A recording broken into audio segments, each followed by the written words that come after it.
there's two types of happiness, right? There's joy and then there's pleasure.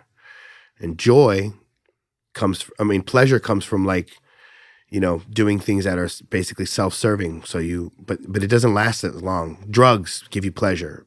Sex, you could buy a Ferrari, right? But then after the Ferrari, you need to buy a mansion. Then after the mansion, you need to buy a jet. Then after the jet, you need to buy a yacht. And then after the yacht, you need to buy an island. And it'll never be enough. It'll never be enough. But joy doesn't hit as hard as pleasure, but it lasts forever. So like being a good father to your children, being of service to somebody, helping out a lady who crosses the street and she falls down and you pick her up, or help, giving food to a person who needs food, or doing pro bono work to help somebody's business who's struggling or something, right? Like that feeling, knowing that you've changed somebody's life and done something good for somebody, that lasts forever. I mean, I try to be the best father I can be to my children, and just, seeing my daughter, who just is so attached to me, she just doesn't let me go. She's always around. She loves me so much, she loves me to death.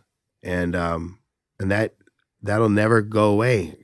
I could be 4,000 miles away in the middle of New York City feeling crappy, and I just look at a picture of this little girl who thinks I'm Superman, and it just makes me feel amazing. It doesn't hit me as hard as like injecting heroin into my system, which I wasn't a heroin addict, but I'm just saying, like, or having a shot, or smoking a joint, or the way it feels, I guess, when you when you make $1 million, or you know what I mean? That stuff fades away. But joy, when you're on your deathbed and you're dying and you're like, you know what, I did my best, and I've helped out as many people as I possibly could, and there's a few people that think fondly of me.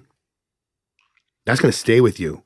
All the Ferraris and crap, that's gonna be gone. You know what I mean? Right. I love what you're saying about joy being everlasting versus pleasure. And I like to think that joy, really the core of it, is love, the loving on other people, God loving on us, like receiving love from God, right? Or people around us in our community. And you talked about, in a different interview, you were talking about how you love the love story of things, even if it's horror films or like crazy scary things or like thrillers, that there's always a love story somewhere.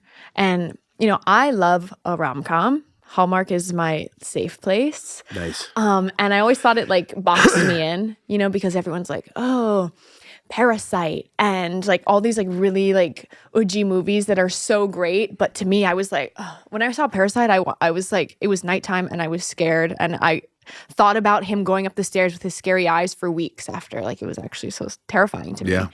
But there was like, it was still an incredible movie. And when you said that, I started thinking about all the scary movies that I don't like or thought I didn't like. But really at the core of it is love of something. Like love turned to obsession, which just like grows into like weird stuff. Yeah.